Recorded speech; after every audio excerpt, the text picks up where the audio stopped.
Bienvenidos una vez más a La Pizza Podcast, un espacio de conversación, de diálogo sobre diversos hitos y acontecimientos que han ocurrido en estos 70 años que cumple Compañía de Minas Buenaventura. Me acompaña en la mesa Mario Vitet. Hola Diego, ¿qué tal? ¿Qué tal, Mario? Bien, nuevamente por acá, en un Muy bien. episodio más de La Pizza Podcast. Y hoy nos acompaña Ángel Espinar. Ángel, ¿cómo estás? Hola Diego, ¿qué tal? Buen día.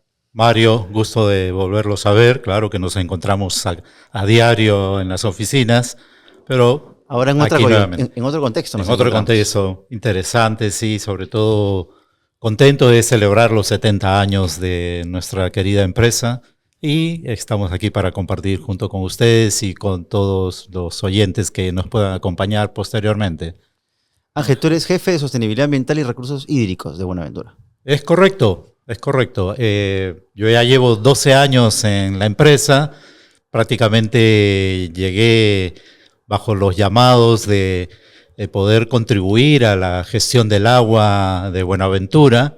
Para mí ha sido todo un grato honor aprender en este largo aprendizaje, esta larga trayectoria de 12 años y sobre todo con los 70 años que ya tiene nuestra organización en el Perú, ¿no? Ángel es el hombre del agua en Buenaventura, vamos a llamarlo así. ¿Y cómo nace pues tu interés, ¿no? en el agua, en trabajar en y por el agua, ¿no? Y sobre todo en este rubro? Cuéntanos un poco tu interés inicial, no sé, desde niño, desde joven, ¿cómo surge esto?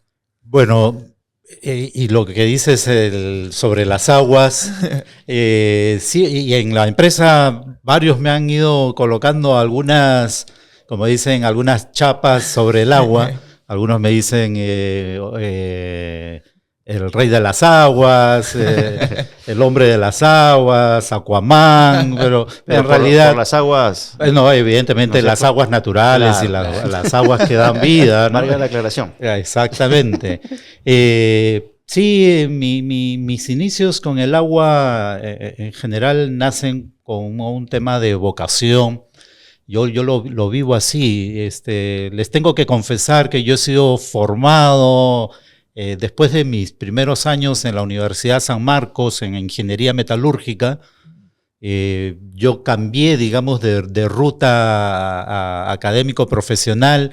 Luego terminé en las canteras de los jesuitas y incluso desde ahí pude encontrar algunos nexos en común con don Alberto Benavides de la Quintana, que como ustedes saben, él es un exalumno jesuita del Colegio La Inmaculada, y digamos la formación de los jesuitas muy caracterizada por un aprecio por la ciencia, la búsqueda del conocimiento, una buena formación desde las ciencias naturales, que yo creo que don Alberto bebió en sus años de estudiante escolar el conocimiento de lo que es la geografía del Perú.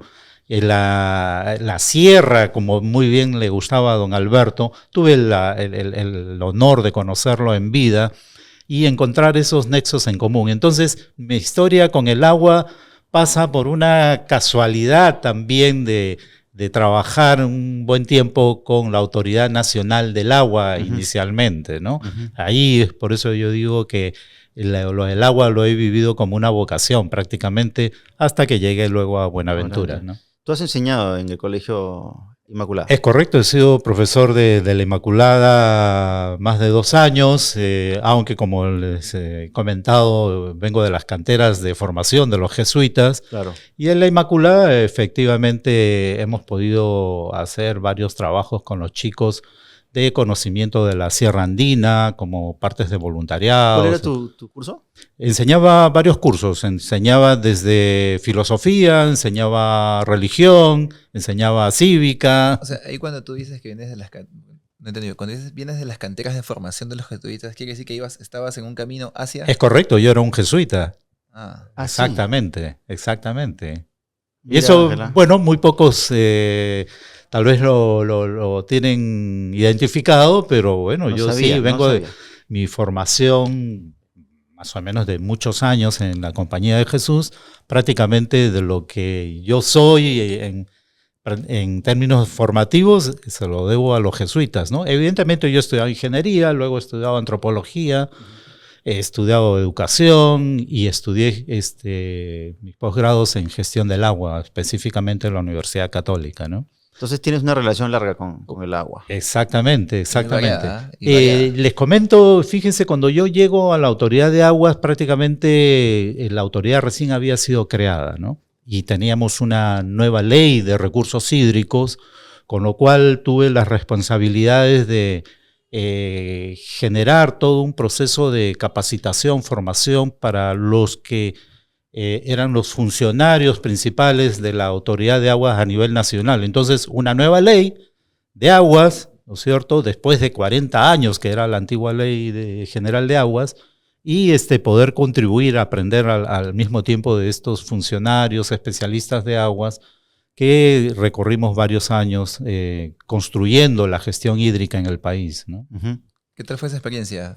Muy buena, porque esa combinación, bueno, evidentemente he tenido ya 12 años, más de 12 años en el sector privado, pero al mismo tiempo esa experiencia en el sector público, en el Estado, con todas las necesidades que tiene el Estado de consolidarse, pero finalmente es el responsable principal de la política hídrica en el país, ¿no? Entonces sí, es bueno conocer el país directamente desde sus fuentes naturales, sus ríos, sus lagunas, las necesidades que tienen los usuarios del agua y también nosotros como un usuario más, ¿no es cierto? El uso minero como parte de esta amalgama, digamos, de diversos usos. Yo creo que ha sido una experiencia muy importante para mí. O sea, ahí has caminado y conoces varias fuentes de agua del país. Exactamente, exactamente, sí. ¿Cuál es la que más te ha impresionado? Tú dirías que bueno, les soy bien sincero, a mí me han impactado las lagunas que tenemos alrededor de nuestra operación en Uchucchacua, ¿no?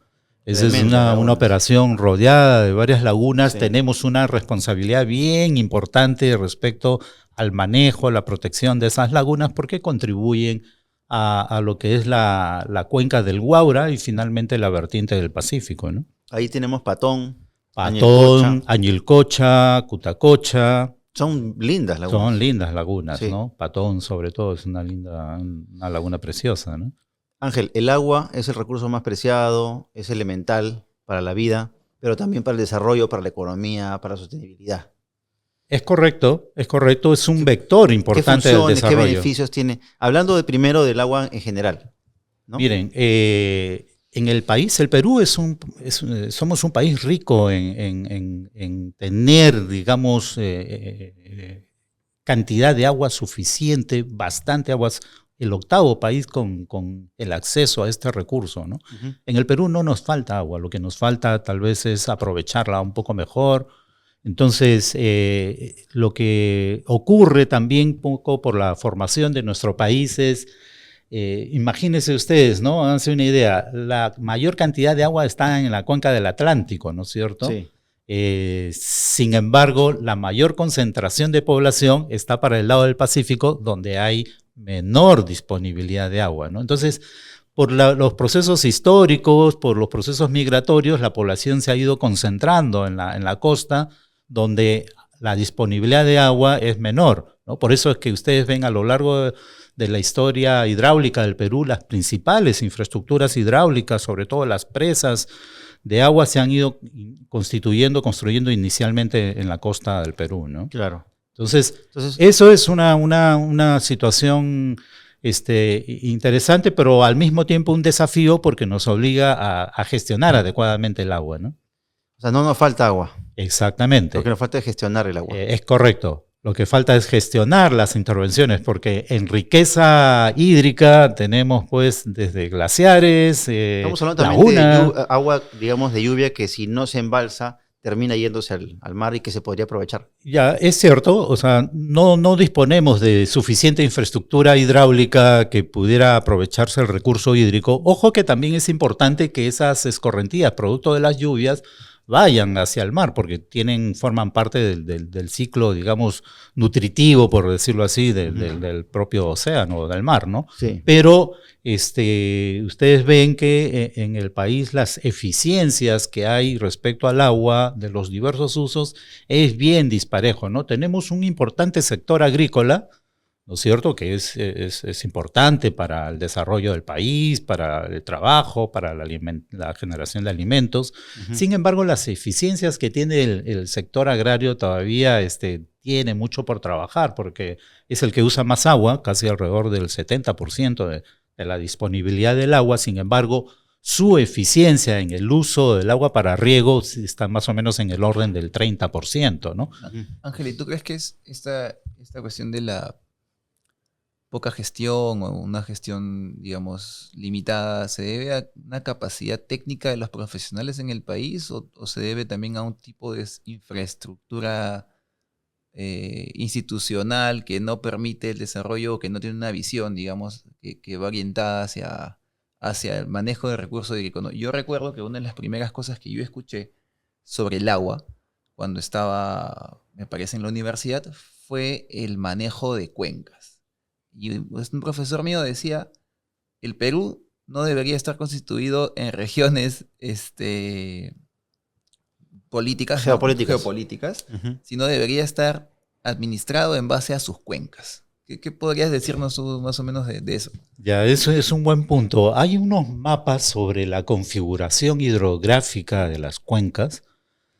Ha habido en el país distintas propuestas de descentralización. Y en realidad uno de los problemas serios que tenemos aún en el país con un proceso de descentralización aún no concluido, en proceso, trae esta paradoja, ¿no? Como país no constituimos todavía las posibilidades, no aprovechamos las posibilidades que tiene la configuración natural del país. La cuenca es una configuración natural. Uno puede estructurar o dividir, digamos, jurisdiccionalmente el país atendiendo a esas demarcaciones naturales. Y en lugar de tener 23 regiones, podríamos tener 8 regiones, 10 regiones naturales, que son grandes cuencas que estructuran un poco la vida hídrica que tiene el Perú, ¿no? Entonces, sí creo que ahí nos falta todavía ponernos muy de acuerdo. Los peruanos somos muy creativos para las cosas muy buenas, pero también muy creativos para no ponernos de acuerdo en cosas muy básicas que contribuyen al desarrollo de todos, ¿no? Sí, y de toda esa gran disponibilidad de agua con la que contamos, se consume muy poco. Se aprovecha poco, pero aún así tenemos algunas, dificultades en los accesos que tiene la población. Pónganse todavía el acceso al agua potable. Sigue siendo un problema tenemos latente. 3 millones de personas que aún no acceden al servicio de agua para consumo humano, ¿no? Un 25% de esta población está en las zonas rurales, ¿no? Sí. Igual con los servicios de alcantarillado, ¿no? Tenemos 8 millones de personas que aún todavía no acceden a estos servicios y mayoritariamente ubicadas en las zonas rurales del país. Entonces sí, hay unos desafíos que hacer respecto a cómo aprovechar, usar adecuadamente el agua. Necesitamos que el país tenga políticas claras respecto a la gestión del agua. Ha habido un buen esfuerzo como parte del acuerdo nacional, ¿no es cierto?, de priorizar la atención del agua. Pero a veces estas son golondrinas de verano, claro, ¿no? Y hay una buena iniciativa y luego dejamos de ponernos de acuerdo, de sentarnos para conversar y pensar en conjunto qué queremos para el país respecto a la gestión del agua, ¿no? Claro. Y la minería, en este caso, entrando ya a ese tema, es un vehículo que permite o que, digamos, justifica la generación de infraestructura hídrica, que permite también generar activos hídricos y dar mayor disponibilidad de agua, precisamente en estas zonas rurales a las que te refieres. Es correcto, ¿no? Porque la actividad minera está situada básicamente en zonas altoandinas, principalmente, y de hecho, pues la actividad minera es un motor del desarrollo, ¿no? Imagínense en generación de empleo, en dinámica productiva, con las contribuciones que hace, más allá de las contribuciones o transferencias económicas que le corresponde hacer al sector minero como parte del canon o las regalías, las empresas mineras, en el caso conozco directamente varias de ellas, pero sobre todo nuestra empresa, contribuye con esquemas de responsabilidad social en los entornos donde están situadas las operaciones. Entonces, el agua sí es un factor importante dentro de las propuestas de desarrollo que se llevan al entorno, ¿no? Y en esa línea, además de las eficiencias que tiene una operación minera como la nuestra, es cuánto más podemos hacer con nuestro entorno, ¿no? De todas maneras, el agua siempre ha sido un tema sensible, ¿no? Que genera preocupación en la gente, que muchas veces tiene la idea de que la empresa minera va a venir pues a quitarle el agua o a contaminarle la poca agua que hay, ¿no?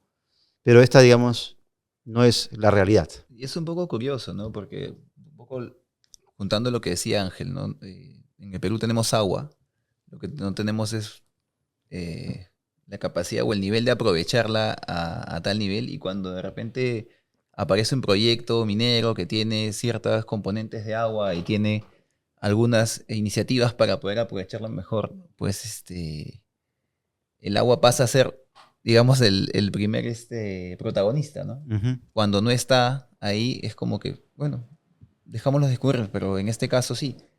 Bueno, alineándolo al tema de sensibilidad, ¿no? En este caso, ¿en qué momento el agua se vuelve una prioridad para las poblaciones y en qué momento deja de serlo? ¿No? Cuando aparece una empresa que tiene ciertas iniciativas para poder, lo que tú decías, ¿no? Tener una mejor gestión del agua. Uh-huh. Contribuir a mayor disponibilidad, contribuir a mayor limpieza del agua, hacer una correcta, digamos, gestión del agua en general, ¿no? O sea, cantidad y calidad, ¿no? Así es. Bueno, de hecho, yo diría que es una marca, evidentemente no única, pero sí es un distintivo en Buenaventura esta preocupación por el agua, ¿no? Preocupación en buenos términos, porque reconocemos que es un factor de desarrollo importante. El agua moviliza enormes posibilidades porque tiene vinculaciones con la agricultura, con la energía, tiene vinculaciones con la salud, con la educación, etcétera. Entonces, nosotros reconocemos en nuestras intervenciones, desde nuestras operaciones, que en primer lugar en nuestra casa, es decir, en nuestras propias operaciones mineras, el agua hay que gestionarla bien. Y gestionar bien el agua en una operación minera significa que tú la usas eficientemente.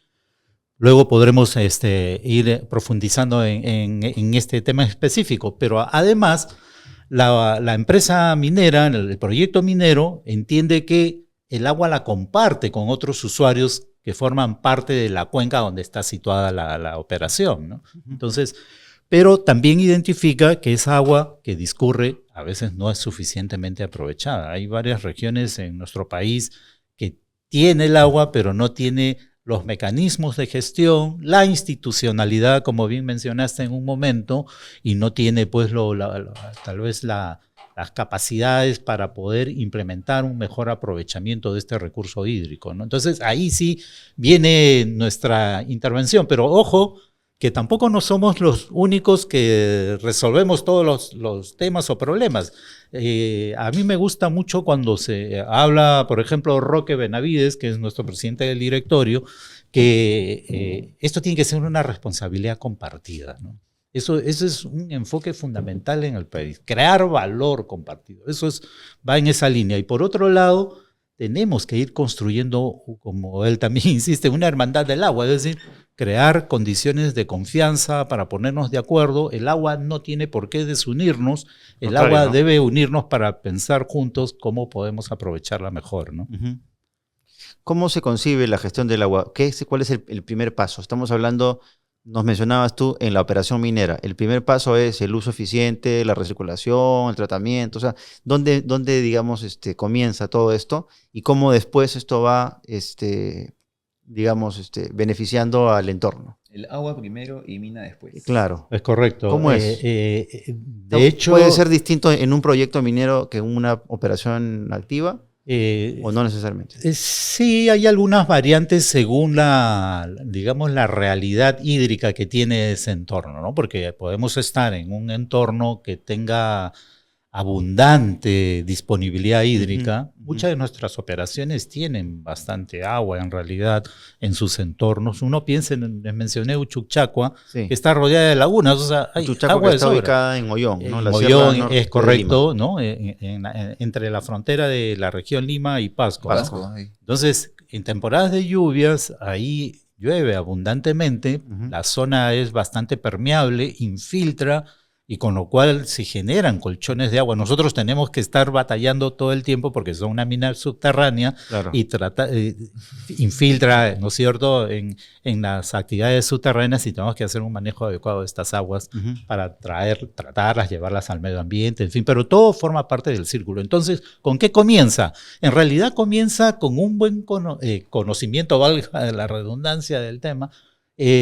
con el conocimiento de cómo funciona el ciclo hidrológico en un territorio. Ese territorio se llama cuenca, y cuando decimos del ciclo hidrológico, significa que el agua pasa por un circuito de formación, ¿no es cierto?, desde la evaporación de las zonas de los océanos, ¿no es cierto?, luego se forman, el agua se condensa, se evapora, se condensa y se producen las lluvias y cae sobre el territorio y nuevamente discurre Y vuelve a recorrer lo a eso mismo, le ¿no? llaman el ciclo hidrológico, Claro. ¿no es cierto? Entonces hay que comprender ese ciclo hidrológico, hay que estudiarlo. Para eso existen especialidades en cuando desarrollamos inicialmente una actividad minera, tenemos que hacer esos estudios de conocer adecuadamente la cuenca. Pero ojo, no solamente es conocer la parte física de la cuenca, ¿no? Ujú. Hay que conocer también quiénes habitan en la cuenca, quiénes Claro, son los usuarios. los usuarios. Entonces, todo eso forma parte de lo que el proyecto minero tiene que comenzar a diseñar en su funcionamiento, en su ordenamiento, en sus interacciones, etcétera, ¿no? Ujú. Sí. Nos hablabas hace un momento de visión de cuenca, ¿no? Explícanos un poco de qué se trata esto. Y he escuchado también bastante mencionar el tema de sembrar agua, ¿no? Que es un término interesante. Creo que nos podrías Ok. contar un poquito más sobre Sí. esos temas. De acuerdo. Fíjense, esta visión de cuenca, claro, yo viniendo, digamos, de un proceso de formación, de construcción de la política hídrica en el país, la Ley de Recursos Hídricos, la Ley 29338, que fue aprobada en el año 2009, ¿no es cierto? Esta ley, que yo considero a nivel internacional, es una ley estupenda. Esta ley, después de los 40 años de la antigua ley, que tenía un enfoque netamente agrarista, ¿no? Esta nueva ley lo que imprime hay que hacer la gestión del agua con un enfoque de cuenca. Es decir, y en esa cuenca hay varios usos. Por lo tanto, ya no es solamente el uso agrario, son diversos usos multisectoriales, Claro. ¿no es cierto? Intervienen varios sectores, varios usuarios. Entonces, la visión de cuenca para una operación minera significa, oye, dejamos de estar encerrado en las 4 paredes de nuestra operación, donde seguro hacemos las cosas muy bien antiguamente, pero nos quedábamos al interior de nuestra operación, ¿cierto? Tratando de desarrollar bien nuestras actividades, pero fuera de las 4 paredes tenemos un territorio hídrico, usuarios del agua, con quienes tenemos que ponernos de acuerdo, interactuar y ver cómo contribuimos conjuntamente para hacer esta gestión del agua que sea sostenible, que contribuya al desarrollo de las diversas actividades productivas que puedan generarse en la cuenca. La visión de la cuenca, por lo tanto, significa que la operación minera está situada en un territorio donde se da el ciclo hidrológico, ¿no? Y además es una cuenca habitada, ¿no? Ujú. Ahí se dan las diversas actividades y ahí viven diversos usuarios, ¿no? Y la hermandad del agua.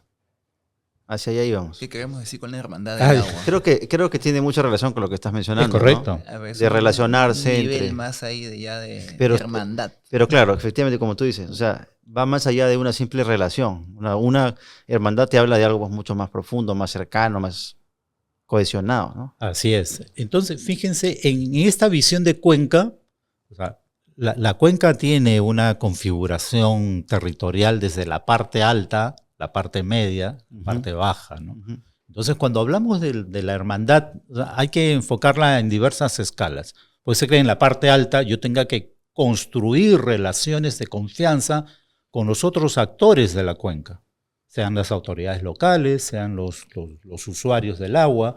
Entonces, ponernos de acuerdo para cómo construimos una adecuada gestión del agua que beneficie a todos. O sea, para comenzar, que no falte el agua en las casas, agua de calidad para el consumo humano. Entonces, tratar esas aguas también una vez que han sido usadas, es importante ver cómo conjuntamente pensamos que esos tratamientos vayan. Entonces, la hermandad tiene esta escala micro, pero puede tener la escala mayor a nivel de la cuenca general, donde la parte alta, por ejemplo, ¿no?, que contribuye con esta producción de agua, y la parte baja, los usuarios de la parte baja, que son las que la usan, pero no son los que producen el agua, porque simplemente la reciben como escorrentía, ¿no es cierto?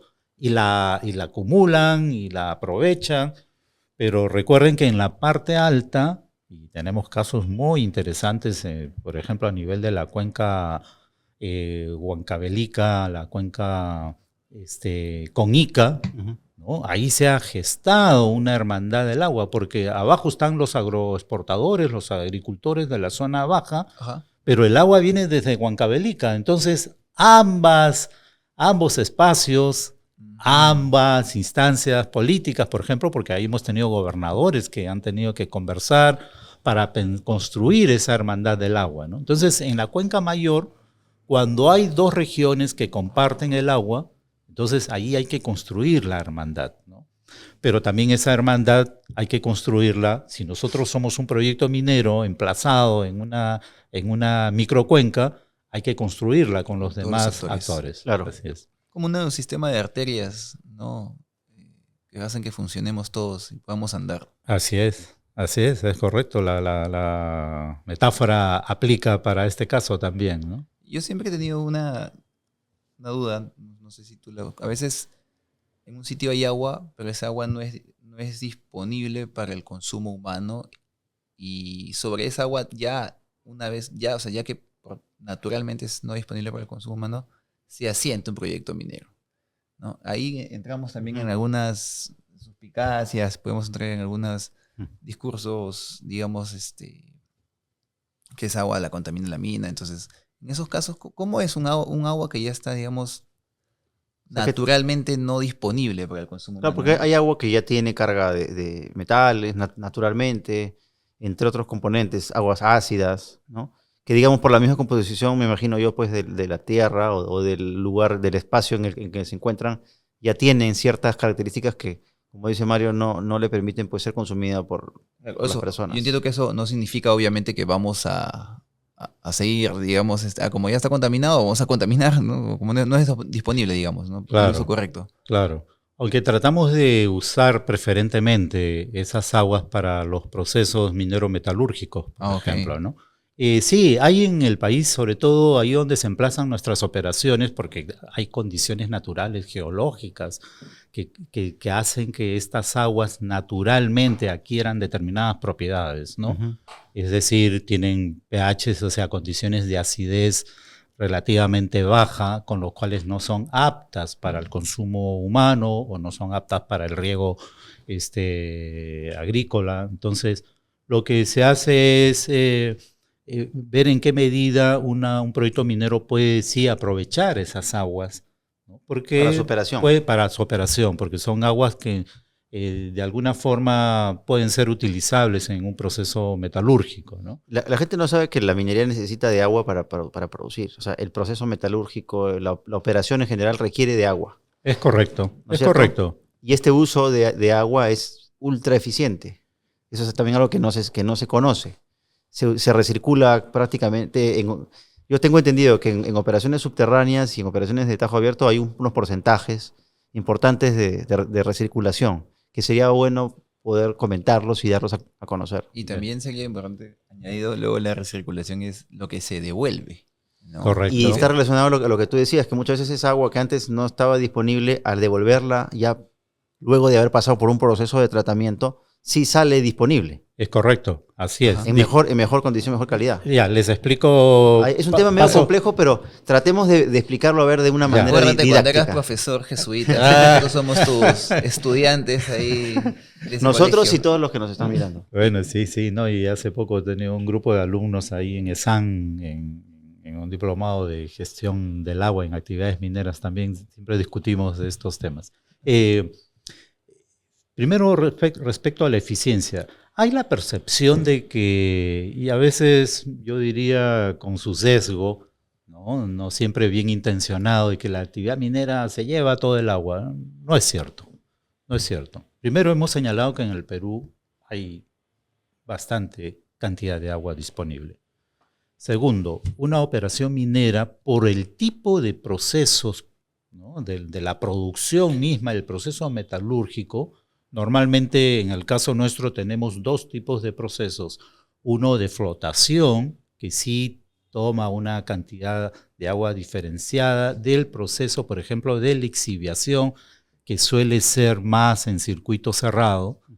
Entonces, el uso minero a nivel nacional, y con estadísticas de la propia Autoridad Nacional del Agua, el uso minero representa a nivel nacional el 1.4% de lo que se usa a nivel nacional. Entonces, para comenzar, es poquísima agua la que usa la actividad minera. En el caso de nuestras actividades, de nuestras operaciones, en términos de eficiencia, nosotros tenemos autorizaciones, licencias de uso de agua que otorga el Estado, ¿no es cierto?, para usar de una fuente natural, en una cantidad y en un lugar determinado. Bajo esas condiciones, nosotros, bajo esos derechos adquiridos, lo que procuramos es usar eficientemente el agua, tratando de reducir cada vez más la extracción de agua natural o agua fresca para los procesos, porque, como bien has señalado, la eficiencia consiste en reusar, reutilizar o recircular el agua en el proceso metalúrgico. Por ejemplo, si yo tengo un proceso metalúrgico de flotación, ¿no es cierto?, los residuos que son depositados, ¿no es cierto?, en las presas de relaves, acumulan, son húmedos, acumulan una cantidad de agua.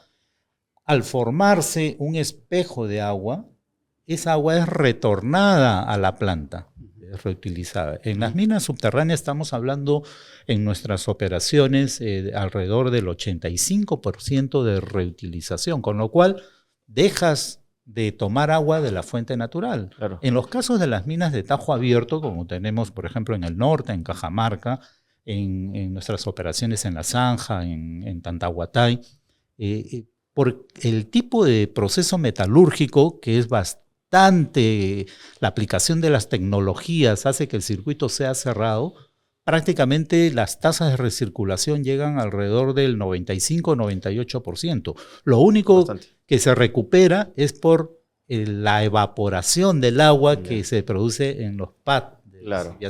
Esa recuperación, ese complemento del 2%, 5%, es lo que se toma de una fuente natural. Y además, considerando las infraestructuras hidráulicas que tenemos en nuestras operaciones de tajo abierto, tienen pozas donde acumulan agua de lluvia. Claro, ¿no? Claro. Entonces, en la práctica, no necesitamos tomar agua de las fuentes naturales en este tipo de operaciones, ¿no? Estás hablando del tema de embalses, que también era algo que queríamos conversar contigo, ¿no? Además de utilizar la mínima cantidad de agua, recircularla, tratarla, además las empresas mineras también generan infraestructura para embalsar agua. Y eso es lo que te preguntábamos hace un momento, ¿no? Lo que le llaman sembrar agua. Correcto. En el caso de los embalses, más está asociado a la cosecha de agua. ¿Ya? Okay. Recuerdan que se habla de siembra y cosecha de agua, ¿no? Entonces, ¿cuál es la diferencia? Yo siembro, es casi la metáfora de la actividad agrícola, ¿no es cierto? Yo siembro una planta, ¿no? Claro. Abro un surco, siembro una planta, cosecho el fruto, ¿no? Entonces, claro, yo siembro agua, abro una zanja de infiltración, por ejemplo. Nuestros ancestros en el Perú, ¿no es cierto?, aquí en las zonas altoandinas y no muy lejos. Aquí en Santa Eulalia, por ejemplo, todavía tenemos varias amunas, ¿no? Las amunas son prácticas ancestrales de siembra del agua. Se hacen surcos, andenes, y cuando llueve, esas aguas se infiltran y aparecen luego abajo creando los manantiales, Claro. ¿no? Entonces, lo que nosotros más bien hacemos es cosecha del agua, es decir, edificamos, construimos infraestructuras, presas o aprovechamos algunas lagunas, las afianzamos, es decir, le creamos con un dique Claro. para ampliar su capacidad de cosechar, de retener, de embalsar el agua que viene de las lluvias, ¿no? Entonces, ¿Y esa agua se usa para la operación? no fundamentalmente. Por ejemplo, Patón no se usa para la operación. Eso es para un tema Eso es básicamente hidroeléctrico, ¿no? para afianzar la cuenca. Muchas de las presas o embalses de agua que tienen nuestras unidades están orientadas para afianzar la cuenca, incrementar la disponibilidad hídrica para otros usuarios que están aguas abajo, ¿no? También es cierto que cuando iniciamos un proyecto tomamos una dotación de la presa, pero en la práctica, en el tiempo, se van generando aguas que se recirculan y hacen que no necesitamos ya tomar agua de la propia presa que hemos contribuido para otros usuarios, ¿no? Pero estás hablando tú pues que se pone a disponibilidad agua para otras actividades, por ejemplo, agrícolas, ganaderas. Agrícola, ganadera. O sea, hay una convivencia armoniosa entre minería y agro, ¿no? Totalmente. O sea, ese nexo no es ajeno. No es ajeno. Al contrario, se complementa. Totalmente. Solo que hay que afianzarlo, hay que construir una buena relación y ver los beneficios que hay, sobre todo para este tipo de actividades como la agropecuaria, ¿no? Claro. Ángel, y bueno, dentro de tu función de Aquaman en Buenaventura, el hombre del agua, ¿cómo estamos? ¿Y a dónde vamos con la gestión del agua en Buenaventura? ¿Qué proyectos, qué iniciativas tenemos? ¿Hacia dónde estamos yendo? A ver si nos cuentas un poquito de eso para compartirlo con todos aquí. Correcto. Jalo nuevamente el hilo de las presas, de los embalses de agua, ¿no? Solamente para compartir esta información que forma parte de nuestros indicadores de sostenibilidad. Y de hecho, yo sí he recogido mucho de lo que don Alberto ha ido pensando y dejando como un legado en el país desde Buenaventura, y siempre preocupado de que el agua sea un elemento importante al que prestarle atención y ver cómo contribuimos con este aprovechamiento. Entonces, muchas de nuestras operaciones, decía, la mayoría de ellas han nacido con una presa de agua a favor de los usuarios aguas abajo, ¿no?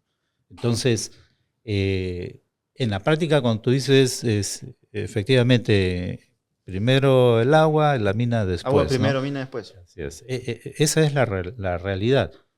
Les pongo un ejemplo. San Gabriel, que es uno de nuestros proyectos nuevos, que está en su fase inicial, digamos de... Ubícanos un poco, San Gabriel está... San Gabriel está en la cuenca, en la parte alta de Moquegua, muy próximo ya entre Moquegua y Puno, pero está en la región Moquegua, en el distrito de Ichuña. Entonces, en la cuenca del Tambo. Si les es algo, si les suena, ¿no?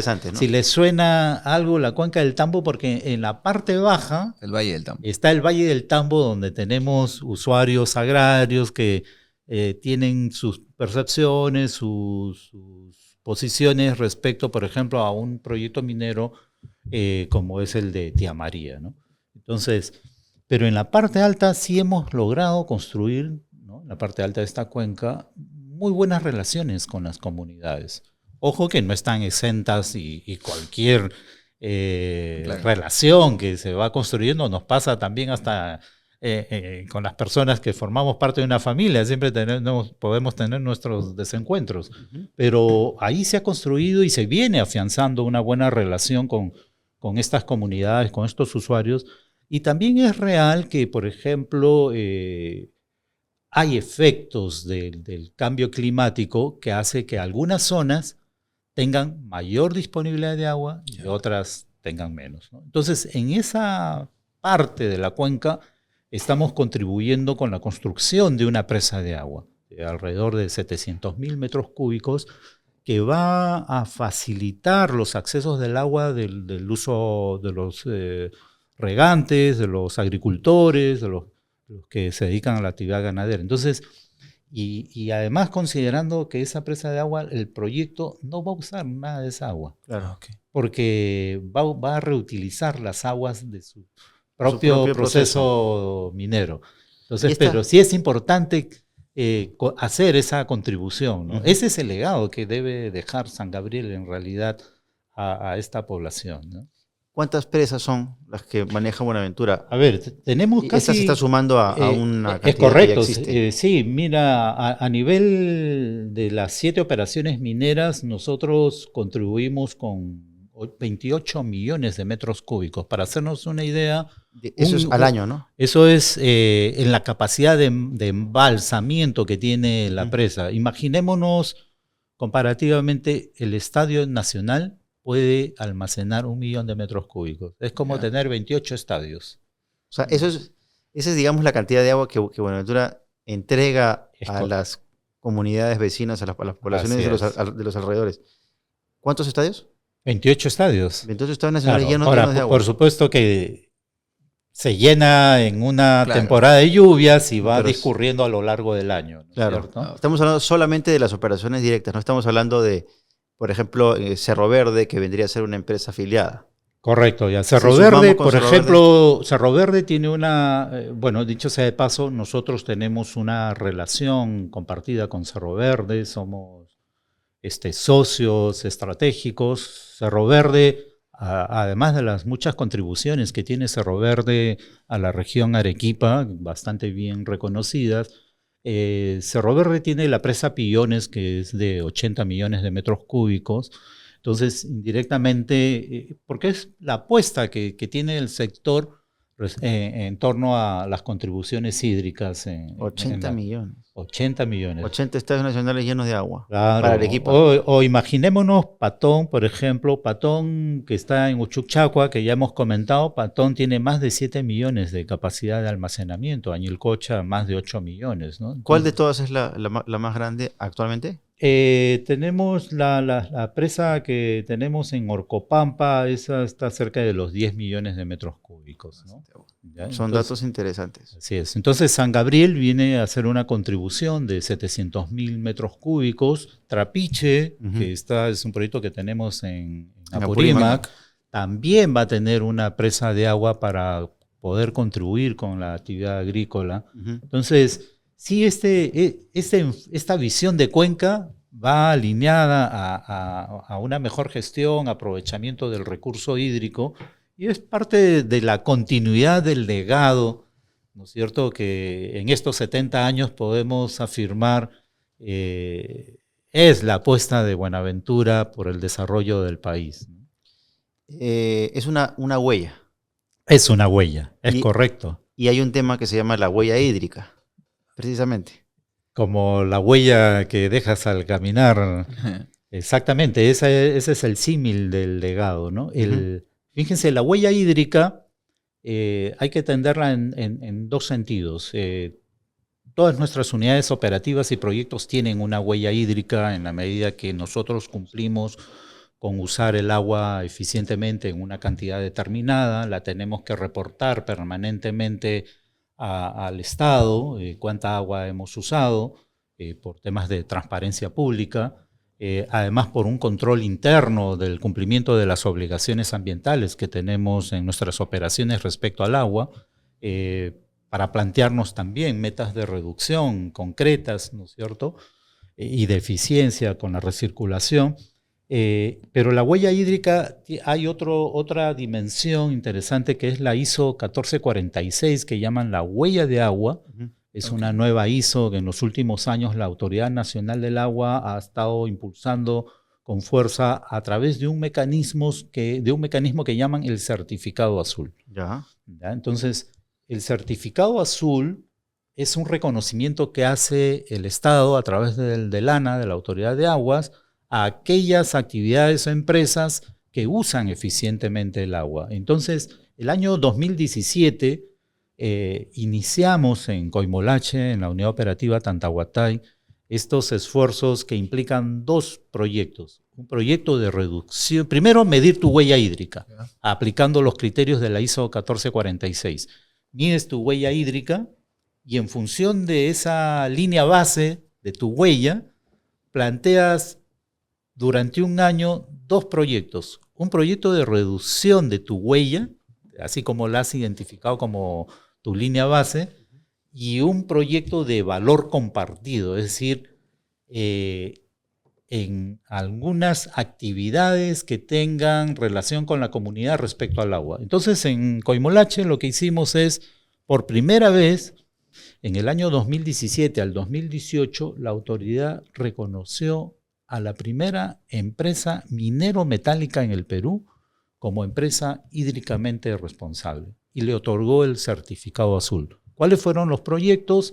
Nosotros, como parte del manejo del agua en la operación, apuntamos a tratar de captar la máxima cantidad de escorrentías producto de las lluvias. Entonces lo que hicimos y aún seguimos haciendo es coberturar componentes mineros, le llamamos raincoat. Raincoat es como un abrigo, ¿no es cierto? Frente a la lluvia, raincoat, y son con geomembrana, cubres el componente minero. Imagínense, al caer el agua de las lluvias en el componente minero, se infiltra y genera un drenaje que ha cambiado en sus propiedades físico-químicas y lo tenemos que llevar al tratamiento, ¿correcto?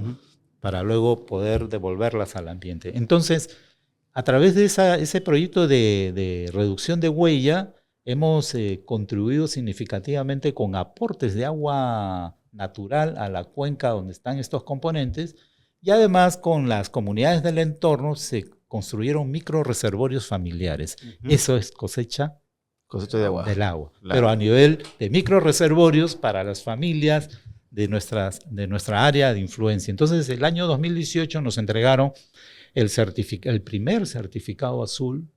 De ahí poco a poco se han ido sumando otras empresas. Por eso es que destacamos que somos la primera empresa minero-metálica en el Perú. Minero-metálica. Sí. Y ahora actualmente ya estamos por la 3ª renovación de ese certificado azul. Y otra huella es la huella de carbono. Esa sí se habla más. Ya, hoy sí, se conoce más. Estamos con varias huellas ahí.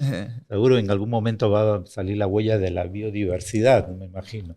Pero fíjense, y qué bueno, Mario, que lo hayas tocado, la huella del carbono, porque en realidad estos mecanismos, estos criterios asociados a la sostenibilidad, como el agua, y estrategias para afrontar el cambio climático.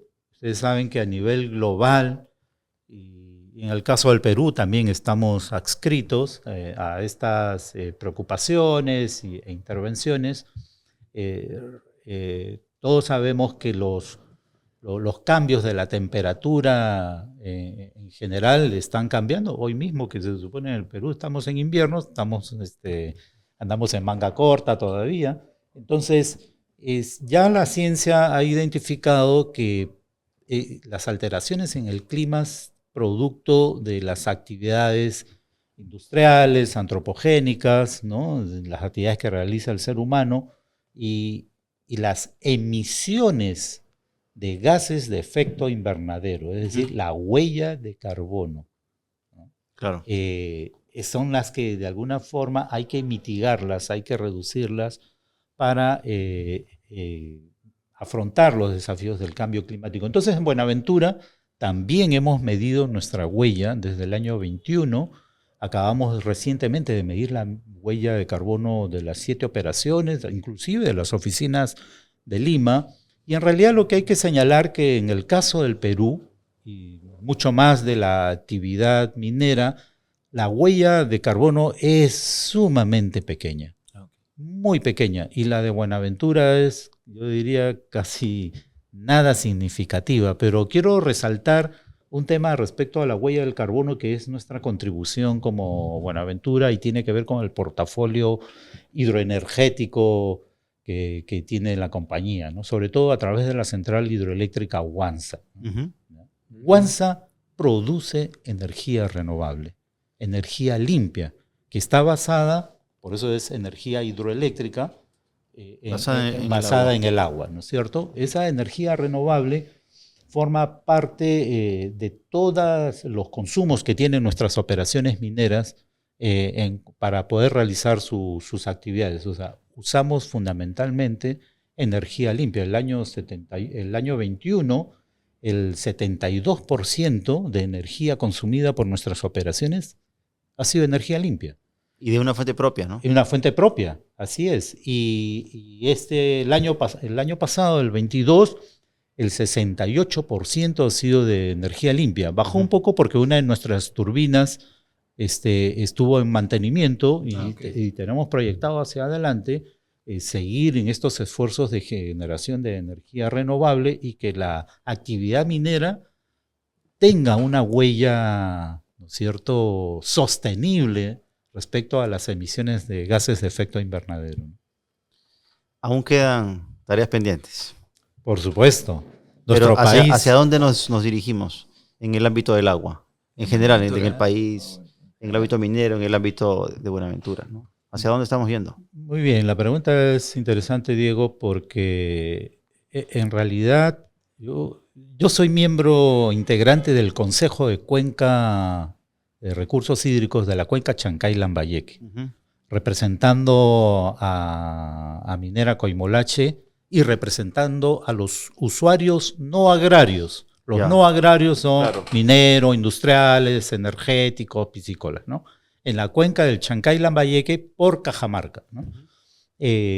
También tenemos al Brocal, por ejemplo, que está involucrado en el proceso de gestión del agua de la cuenca del Mantaro por el lado de Pasco. Ajá. Y nuestra alma mater, Julcani, tiene también su representación en la cuenca del Mantaro por la región Huancavelica, representando a los usuarios no agrarios. Entonces, lo que sí acabamos de estar también en un encuentro nacional de estos consejos de cuenca que se han ido creando en el país y viendo estos desafíos del agua en nuestro querido país, hay todavía una agenda por fortalecer, por desarrollar, y tiene que ver con la institucionalidad, ¿no? ¿Ya? Y yo creo que la institucionalidad trasciende también al agua porque observamos cómo las diversas instituciones públicas, de la sociedad en general, los estamentos políticos, nuestro país viene saliendo, ¿no es cierto?, de varias situaciones donde la institucionalidad es algo que todavía requiere ser fortalecido, tiene sus vacíos, sus precariedades, pero eso repercute en la institucionalidad del agua, ¿no? Entonces, aquello que hablamos de gestionar bien el agua, de sentarnos, ponernos de acuerdo, de tener planes, políticas, yo creo que ahí hay una vasta tarea que forma parte de esta. Fíjense, el Perú ha aplicado a la OCDE, ¿no es cierto? Sí. La OCDE, la OSD. La OSD, Sí. ¿no es cierto? Y si queremos el tema del agua para la OCDE es un vector, una dimensión fundamental. Si no hacemos una adecuada gestión del agua como país, no tenemos una institucionalidad hídrica fortalecida, sólida en el país, difícilmente podemos alcanzar a estos estándares que busca la OCDE, ¿no? Uh-huh. Y el agua, como les digo, se ha hecho varios escrutinios, evaluaciones de cómo estamos y hay tarea todavía pendiente. Entonces sí creo, hacia dónde vamos, esperemos que podamos tener una autoridad de aguas más fortalecida. De momento es una discusión, por ejemplo, si es conveniente que la autoridad de aguas esté anclada en el Ministerio de Agricultura, porque el Ministerio de Agricultura es un sector. Claro. Y como ya les expliqué respecto a nuestra nueva ley, uh-huh, esa es multisectorial. Sí, pues. Entonces, ¿cuál es el mejor lugar, cuál es la mejor institucionalidad para hacer la gestión del agua? Ahí tenemos todavía un desafío. Luego, el tema de los consejos de cuenca, donde estamos participando, sí es importante también porque es en las cuencas específicas donde se discute, se planifica, se concerta cuál es la gestión del agua que se quiere en esta cuenca determinada. Pero todavía en el Perú tenemos pocos consejos creados, ¿no? Ok. No pasamos de 8 o 9 consejos. ¿Cuántos son? Y claro, tampoco se trata de replicar. Fíjense, en el país ya el Estado ha aprobado 159 cuencas hidrográficas, unidades 150. No vamos a tener 159 consejos. Lo que señalabas también de este símil entre la organización natural del agua en el territorio y cómo organizar políticamente el país pasa por esta idea de los consejos. Tener pocos y sólidos consejos, pero que vertebren la gestión con participación de los gobiernos regionales, locales, los usuarios representados, organizados. Ahí tenemos un desafío de la gobernanza, ¿no? Y dicho sea de paso, nosotros somos muy fervientes, ya llevo en estos 12 años en Buenaventura tratando de impulsar estos mecanismos de participación de la población organizada, bien representada a través de los monitoreos participativos de la calidad de agua. Sí. Para mí es uno de los mecanismos de gobernanza por excelencia, porque ahí donde hay un proyecto minero, y no es que nosotros controlemos el comité de monitoreo, hay que organizar con participación de la autoridad local de aguas, del gobierno local, del sector salud, el usuario agrario, crear estos comités de monitoreo para poder vigilar cuál es el estado de la calidad del agua ahí donde en la microcuenca o donde hay un proyecto minero o de otra índole, ¿no es cierto? Entonces, la participación, la transparencia son formas de construir confianza entre los actores. Entonces, si no participas, la hermandad no va a resultar, ¿no es cierto? Entonces, ese es un buen mecanismo para nosotros, ¿no? Y creo que has dicho una palabra importantísima, confianza. Creo que finalmente en eso se debe basar esta relación, esta hermandad del agua, ¿no? Es correcto, así es. Para nuestra actividad es fundamental, ¿no? Y sí tenemos que construir estas confianzas, también dejando un poco... tenemos que aprender también a sentirnos actores o formando parte de, ¿no? A veces hemos venido de determinadas canteras de formación donde pensamos que tenemos la única solución y no es así.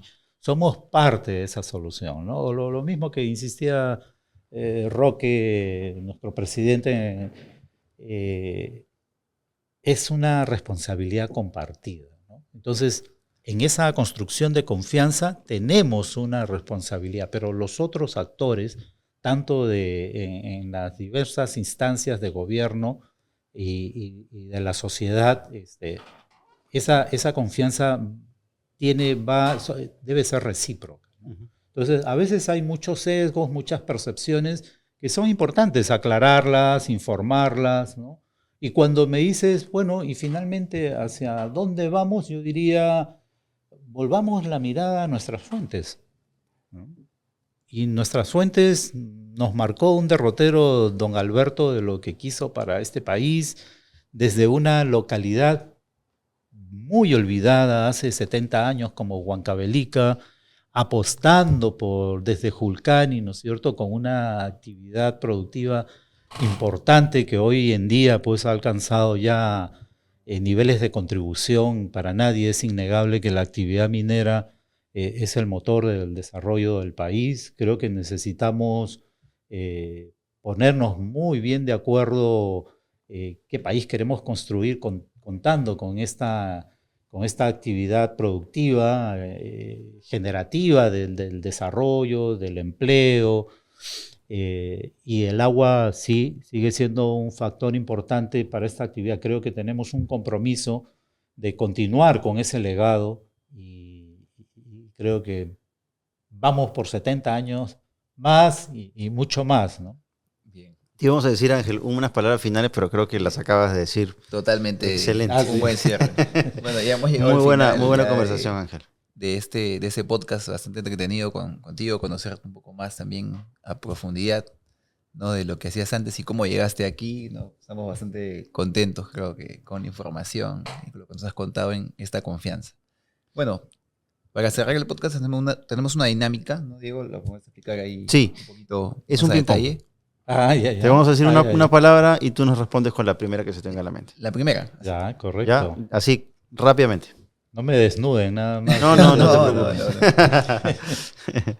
Dale, Mario. Bueno, agua, Vida, Sostenibilidad. Buenaventura, Buenaventura, desarrollo, Culcani.